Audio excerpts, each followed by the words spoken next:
Ladies and gentlemen, welcome to Talking Wrestling. This is the first episode, and my first special guest is the one and the only Bill Apter, a true legend, a true icon, and I quote for you some words of The Rock about this guy. Bill Apter is a journalist icon in the world of pro wrestling. This is the word of The Rock. Behind on this book, there is some quote of many legends about this guy, the true legend. And I have the same book. Yes, the same book. Unbelievable. 2 year anniversary for this book, and I start with my first question and our first guest, this guy, ladies and gentlemen. Before you ask me any questions, Yes. I just want to say I'm thrilled to be your first guest, and welcome to all the fans around the world, and thank you for your fanship. Thank you. Wait a minute, I know that guy. This is Jerry the King Lawler, and Yes. I read in this book an amazing legend with Jerry the King Lawler, and my hero. I think that this is a genius. I'm talking about the one and the only Andy Kaufman, and you made this amazing feud. Tell us about this feud. Well, I kind of started the ball rolling. Andy Kaufman, and I'm glad you know who he is because he was a very good friend of mine. And I'm still not sure he's really gone. I think he's going to pop up one of these days. But Andy Kaufman was a big wrestling fan, and he was a comedian. And the most famous role, in my estimation, that he ever had was on an American show called Taxi, and he played a guy named Latka Gravis. And all they said was, "Thank you very much, thank you very much." Anyway, he used to come to Madison Square Garden all the time. He was a big wrestling fan, and he knew who I was, so I was very surprised. And he wanted to get into wrestling. And Vince McMahon Sr., I went over to Vince McMahon Sr., and I asked him about Andy Kaufman going into wrestling. And back then, there was no sports entertainment. Pro wrestling was much more serious back then. So Vince McMahon said, "No, he's a very nice boy, but I'm not interested." So before the night ended, Andy asked me, he said, "What are you doing after the matches?" I said, "Oh, I'm going back home." And he said, "Well, how do you get back home?" I said, "I take the subway back to Queens, New York, where I live." And he said, "Can I come with you?"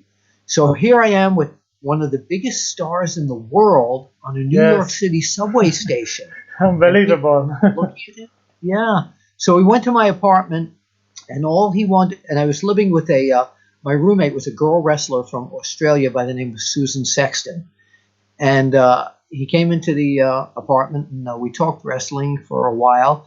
And after a little while, she got tired of it, and she said, "Can't you talk about anything but wrestling?" And she just went into the bedroom, shut the door, put on her headphones, and started listening to the Ramones. Gabba, gabba, hey.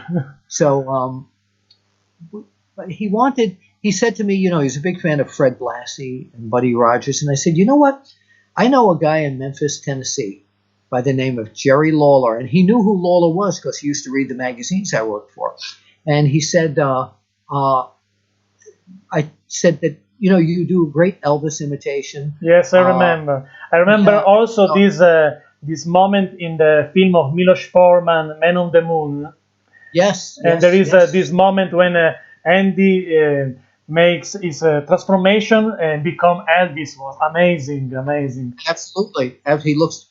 So I said you could do like an evil Elvis and get everybody down in Memphis angry at you, which he thought was a great idea. So I said, "Listen, I have a friend down in Memphis who they're way ahead of the curve there. They've got like wrestlers like the Frankenstein Monster and the Wolfman. Let's call my friend Jerry Lawler." So this is before a cell phone, but I'll use this as a prop. So it's about 1 o'clock in the morning. And Andy says, You're going to call him? It's 1 in the morning. I said, "Well, it's actually midnight there because he's in Memphis. It's an hour different than New York City." So I said, "He's probably just coming home. He's a wrestler. They're up all night." So I called and I said, "Hey, Jerry, Andy Kaufman, the comedian from Taxi, here in my apartment." He said, "You got Andy Kaufman, the big celebrity, the big comedian in your little roach-infested apartment?" And I said, "Yeah." And I put Andy on the phone, and they talked, and that was what got the ball rolling. And Andy went down there a few days later, and he and Lawler and Jerry Jarrett and Eddie Marlin and everybody involved with that promotion put that together. And then I helped get them on the David Letterman show as well. I remember. So yeah, I was the guy who started the ball rolling for that. And it's still today, people still talk about it. Yes, it was an amazing. I have a question about that.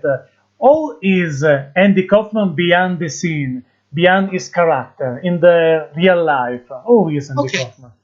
Great question. I never thought Andy was hysterically funny. I loved him as Latka, and I loved him as Elvis, but he was very quiet. He used to call my office when I worked for the wrestling magazines about once a week just to talk about wrestling. That might be him right now. Oh, do you mind if I take this call? It might be a wrestler. Hold on, this could be an exclusive. No problem. Hello, Bill Apter.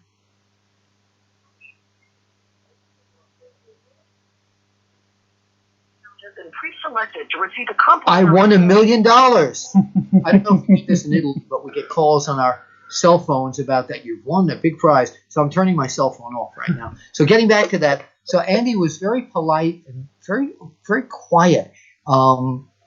He was very he was a nice boy to be around. He respected everybody, but he always wanted to come up with ideas and stir up something that would get people riled up and wanting to come see him. But he was just a really, I say a nice boy, and I say a nice man because he was like a kid. He was very gentle and nice. It was also to me, I think that he was a genius, because I remember his alter ego Tony Clifton and many other ideas.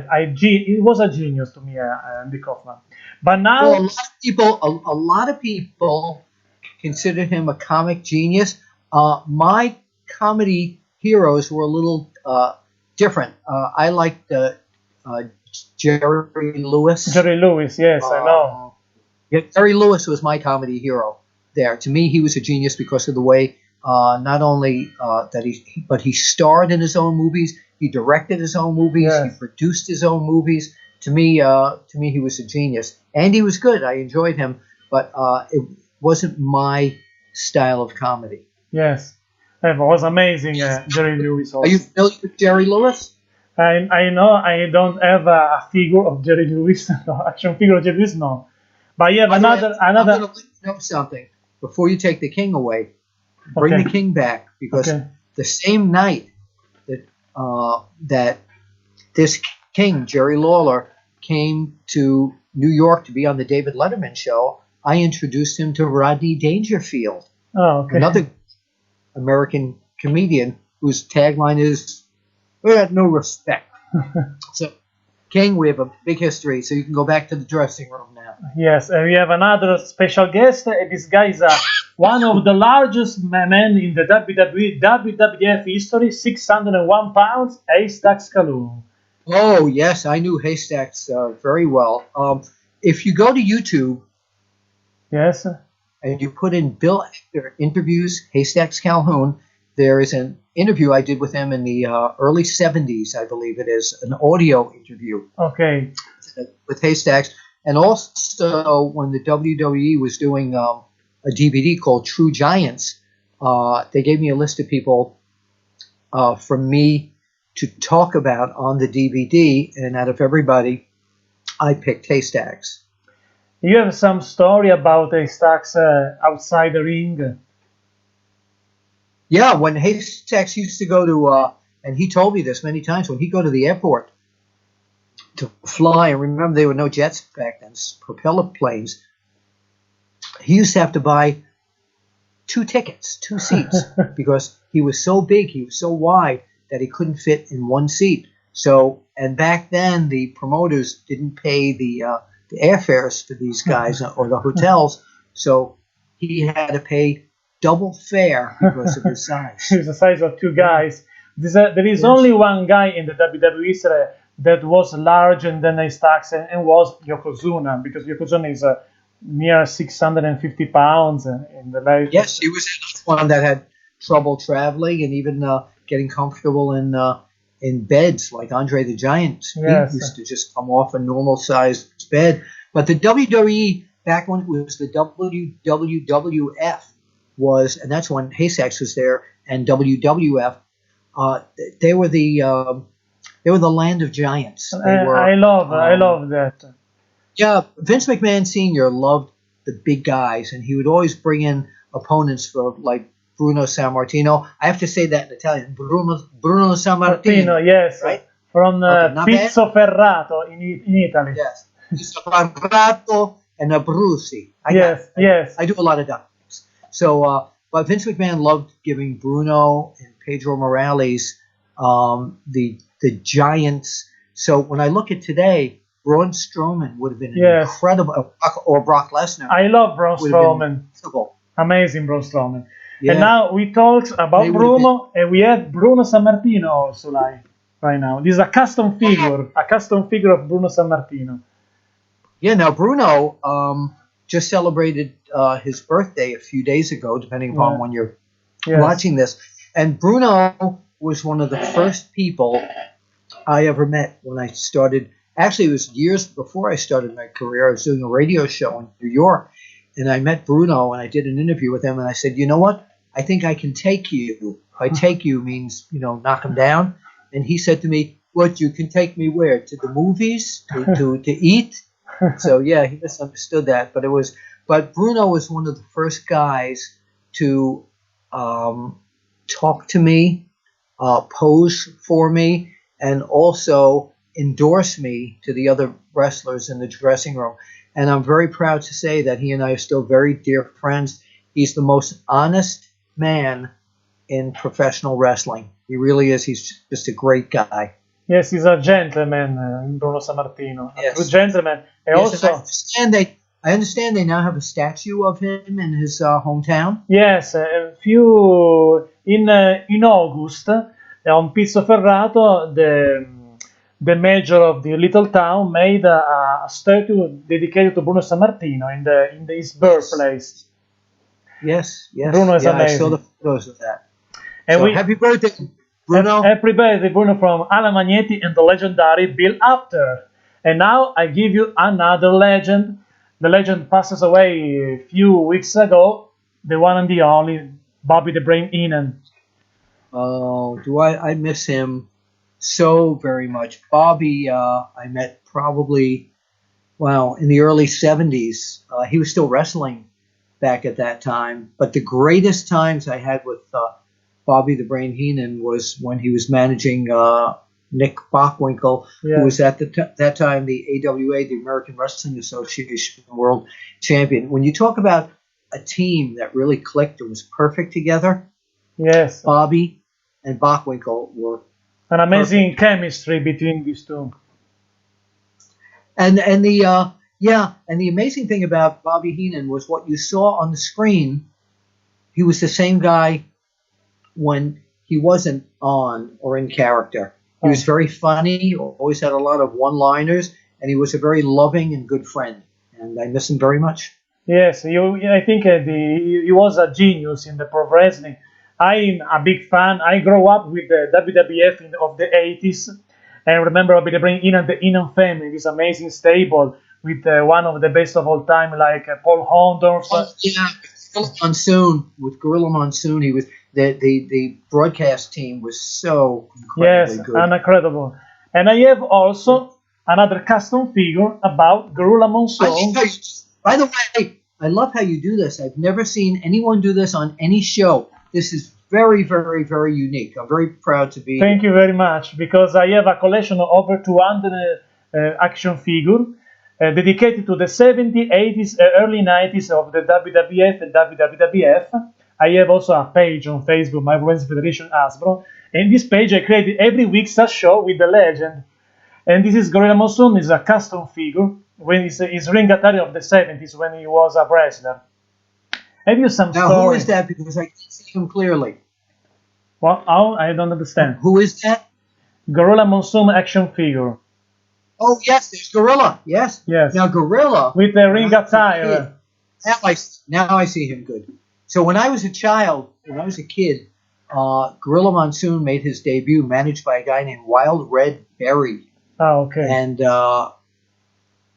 And he was Gorilla Monsoon was very scary. He had this long beard. He said he didn't speak English. He was from Manchuria, and he was like what Braun Strowman is today. Is what Gorilla Monsoon was back then. So imagine me as a 10-year-old kid seeing this monster of men, monster among men, Gorilla Monsoon. Very scary, but off the ring, he was he was a businessman, very well spoken, very intelligent. He was I think he went to school to become a physical therapist, but one of the most very well spoken people. And just like Bruno, he was one of the first guys that let me in to do interviews and stuff like that. And he was another. I think he's from Italian heritage, Gino Morella. Yes, Gino Morella. Yes, I remember that. I love also. Santino. I love also his broadcasting. When it was a broadcaster, it was amazing. Gorilla Monsoon. In a broadcaster. Yes, that's what I was saying. Monsoon and Heenan together were amazing. Yes, amazing team. And now I give you another one. And this guy is, I read an amazing story on this book about you and this guy, the one and the only Hogan, Hulk Hogan, the modern Hulk Hogan, the Hulkster. Well, you know something, brother. Well, I'm going to give you a blank screen for 1 minute because I want to go and get something to show you about Hulk. I wait you. Okay, don't go away. I'm still here. I'm still again also. So, yeah. He travels everywhere with me, of course. Amazing. I remember this doll. What I'll show you is the day after, I'll do all the talking, by the way. The day after he won the WWF title, he invited me up to his hotel room. And I did pictures and an interview with him. And then he gave me, let me put Hulk down here. Actually, let me do this right. Ah! A power slam on Hogan. Yeah, he gave me this. He told me this is the headband. Yes. That he wore the night that he beat the Iron Sheik, and he gave it to me. Amazing. Yeah. That's it. You know something, brother. All the Italy maniacs, man, are running wild. So, Hogan, Hogan was a very good friend forever. Back when he was auditioning for the part in Rocky III, Sylvester Stallone's office called my office and asked for photos of him and a guy named Superstar Billy Graham. And based upon the pictures that we sent them, they picked Hogan, but he still had to audition for it. So he auditioned for it, and he got the part on his own merits.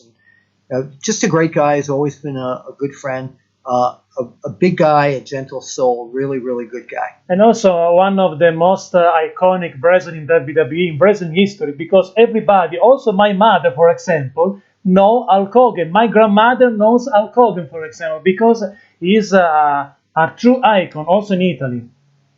The joke that we always use is that Hulk Hogan and the Pope were out there on the Pope's balcony, and somebody said, "Who's that guy with Hulk Hogan?" Yes. And you knew Hogan, but you didn't know who the Pope was. I remember an iconic moment in the WWF history was this match between Hogan and the Eighth Wonder of the World, WrestleMania 3.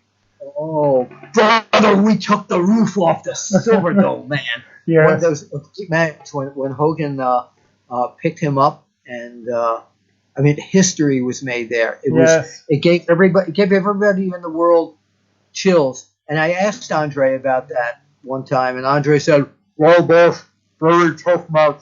Hogan picked me up." Yeah, so he was. Yeah, I knew Andre very well as well. I posed him many times. I photographed his matches many times. He was truly the eighth wonder of the world. And in terms of personality, if he liked you, he was your best friend. If he didn't like you, you better walk the other way. I see some story about Ben News Brown between him and Hogan, some problem between these two because Andre doesn't like Ben News Brown very well. I read something on the web about that. But I think that I'm not familiar with that, but Andre brought me into his friendship world, and I was very thankful too. I knew him and his original manager, Frank Valois, as well. And again, that's on YouTube. If you go into Bill Apter talks about Andre the Giant, there's the audio back from the early 70s when I interviewed Frank Valois, who talks about the great Andre the Giant. I think that the story of the life of Andre looks like an amazing subject for a novel, because he was born in a little town in French, Moulins, the name. France, yes. Yes, and in a factory, in a farm. It became a worldwide star. It was a dream come true. The life of Andre the Giant. Absolutely, great guy. Yes, great amazing. Guy. And now another legend. I read another amazing story in this book about this legend and you. I'm talking about Mr. Perfect. Oh boy, you talk about class and a guy. He was the most laid-back party guy I've ever met in my life. There was, no matter where you went with Kurt Hennig, there was always a party going on. His son Curtis Axel, of course, now is in WD, and he looks just like him, doesn't he? Yes. He looks just like him. The same face.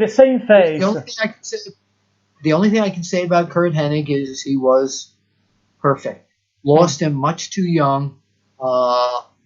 I think had he lived, he would have been an amazing icon. He would still, years ago, he still would have been keeping up with the best of them in the ring. He was just perfect. Perfect, I agree with you. And now, another legend, Macho Man Randy Savage. Ooh, now you want to talk about the Macho Man, don't you? All right. Macho Man Randy Savage was one of the most interesting people I ever met, because he had a ring persona, he had a personal persona, and there were times, as you read in the book, that I didn't get along with part of him, but there were other times that I got along with him great. Another guy that we lost much too young, but he was one of the most complex people I had ever met in my life, whether in wrestling or not in wrestling. The only other person that I could say that had the intensity of him, where you were never sure what you were going to get when you talked to him, was Scott Steiner. Scott Steiner, Same type of personality. Okay. They could laugh, have a great time with you, but if you said something wrong, you'd be like, psh. But he was an icon. He was an incredible wrestler, incredible character.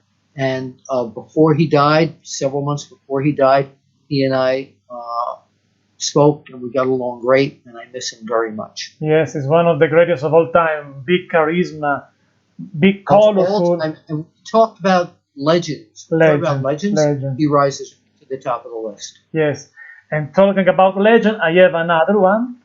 The last of my list tonight is the American Dream, Dusty Rhodes. Baby, you see, when the American Dream, Dusty Rhodes, boogie woogie down Broadway, if you will, to all my little black babies, white babies, Chinese babies, if you will. Dusty Rhodes single-handedly became one of the most famous wrestling personalities in the world. Dusty had a unique style. Dusty in the ring, Dusty had a very unique personality with his interviews. He was like a Muhammad Ali, the way he would charm people with his words. And later in life, he became a mentor to all the kids down at NXT. NXT, yes. Yeah. I saw a video on the WWE channel when Dusty passes away, and there are a segment with the Total Divas, and I saw Natalia crying Paige. Every girl's crying for this guy because like a father for these kids of NXT. A lot of us guys like me cried as well. I was at his funeral, and I miss him very much. Yes, he's one of the greatest. And now we're back in the day of we lives in the today's WWE. I have two questions for you before Sure. to finish our amazing moment. What do you think about the cruiserweight division? I made this question because I don't like very much the division because I love this type of wrestling like Gorilla Monsoon, the Giants, and also the men with a huge charisma like Macho Man.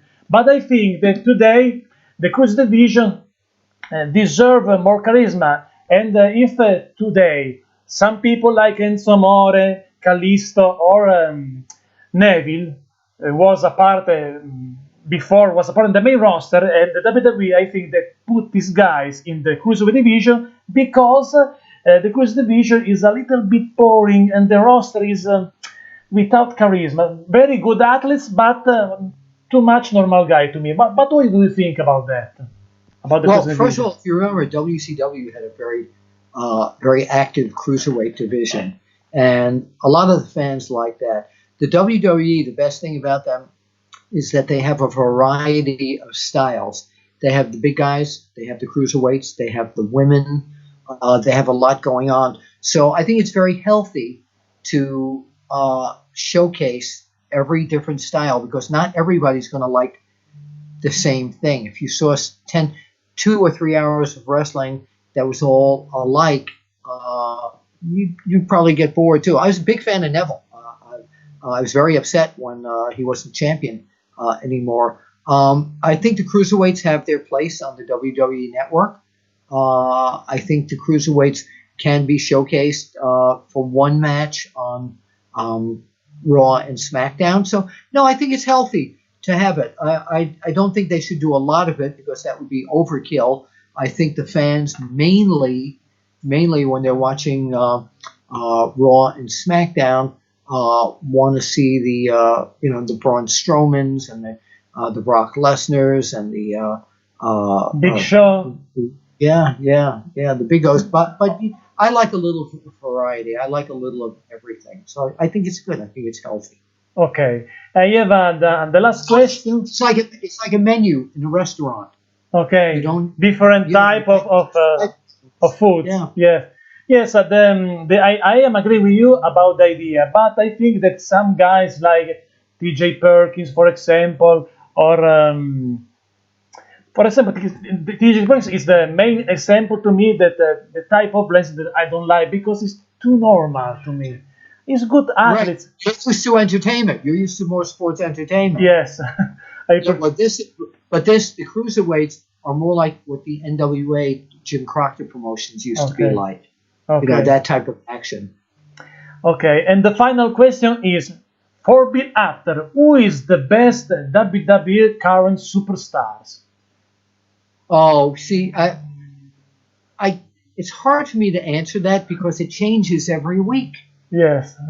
It really does. It depends who's wrestling and puts on.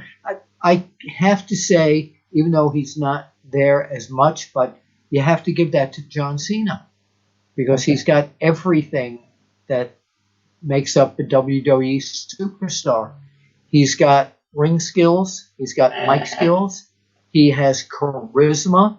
He does everything. So if you're pinning me to the wall to ask that question, it would be John Cena. Okay. My favorite athlete today is Braun Strowman. I love Braun Strowman. I think that is in this 2017 makes some amazing moment. Braun Strowman, especially on Raw. Absolutely, I'm a big fan. I'm a big fan of Braun Strowman because in these days, in the modern day, I think it is the only one true giant. In this time because he's 385 pounds, but very agile, very powerful. It's amazing, Braun Strowman to me. Yes, very much so. Very much so. I would love to see Paul Heyman bring him into a stable. Yes. Lesnar and make them a tag team. I think that Put them up against the Shield. Will be amazing. If this could be a dream come true. Paul Heyman as a manager of a Strowman, I think. So before we go, I want to thank you for plugging my book, which is called Is Wrestling Fixed? I didn't know it was broken. Yes. And it's the story of my 50 years in the business, and people can get it on Amazon.com.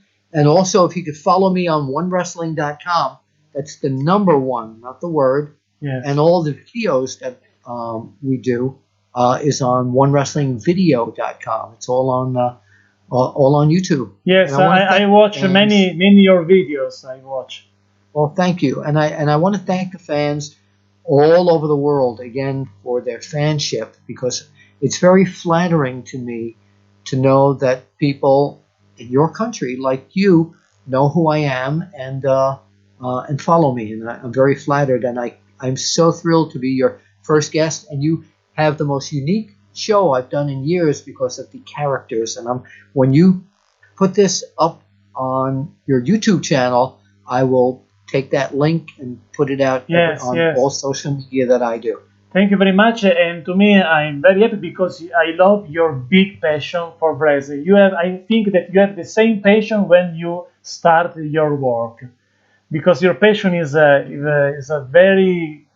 big. I love it because I'm also a lover of wrestling, and it's a big pleasure talk with an icon like you and a man that have a big passion like you of wrestling. Well, I appreciate that, and people say, well, how do you keep watching it? You watched it in the 60s and the 70s and the 80s and 90s, and it's so different now. I change with what the business becomes because I like it. It doesn't matter about all the entertainment. That's all a lot of window dressing. What takes place in the ring is still what we all like. What takes place in those four corners or the six corners, this is what we like. And I still love, I'm still a big pro wrestling, no matter what they call it, sports entertainment. I will always be a fan. I agree with you. Ladies and gentlemen, thanks for watching Alan Magnetti, Bill Apter. Wait a minute, Alan, I have to ask you, and you have to say this in Italian now. The name of the book is Wrestling Fixed? I Didn't Know It Was Broken. So I have to ask you. Yes. And you have to answer me in Italian. Is wrestling fixed? Yes, I'm wrestling fixed. But I need you to say in Italian, I didn't know it was broken. In Italian, the translation you want. That's it. Okay. Yes, that's what I was in Italian for. is sei fissato col wrestling and is wrestling fixed. And also, I didn't know it was broken. Non so se si è rotto qualcosa in Italian. The translation. Hold on. I know we're live on tape here, but I want to tape this too.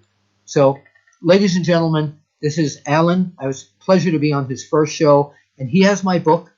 Is Wrestling Fixed? I Didn't Know It Was Broken. So would you say a few words in Italian? Kind of say, is wrestling fixed? I didn't know it was broken in Italian. Sei fissato col wrestling? Penso che qualcosa si sia rotto. This is a translation. The Italian titles of the book of Bill Apter. Well, I appreciate it. And now, how would you say see you at the matches? See you at the matches. Ci vediamo sul ring. Ci vediamo al prossimo match. Hey, that was wonderful. Thank you so very much. I really enjoyed this.